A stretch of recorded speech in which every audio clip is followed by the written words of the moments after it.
नाज़िन फैज़गंज जी अगवा थियल काठ जे ॿिनि वापारियुनि खे पुलिस बाज़ियाब कराइण जी दावा कई आहे।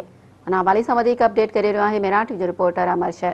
जी अमर, हिन हवाले सां वधीक तफ़सील ॿुधाइजो। जी फैज़गंज में कुछ ॾींहं अॻु में अगवा थियल ॿिनि पोरेतनि जे पुलिस खे बाज़ियाब करण जी दावा कई आहे। यादि रहे त कुछ ॾींहं अॻु में फैज़गंज शहर पक्का चांग वासी पोरेत बशीर मजीदाणो ऐं मोहम्मद सन्नागोर औरताणे आवाज़ हिरकजी घोटकी पहुता हुआ, जिथे खेनि अगवा करे 1 करोड़ भुंग तलब कयो वियो हुयो। जिथे जॾहिं त अॼु SSP खेरपुर सां फ़ोन ते जॾहिं राब्तो थियो त उन मुगविन जे बाज़ियाबी जी दावा कंदे चयो त उन्हनि खे कुझु इतला ते घोटकी थाणे जी हद खगड़ा जे हदनि मां बाज़ियाब करायो वियो आहे ऐं 10 थाणनि जी पुलिस मुक़ाबलेबाज़ उन्हनि खे बाज़ियाब करायो आहे। ऐं ॿिए तरफ़ पक्का चांग में मुगविन जे घर में उनजे वारसनि जे आज़ादी खां पोइ बाज़ियाबी खां पोइ ख़ुशी वारो समा छायल आहे। जी अमर शह, तव्हां जी महिरबानी।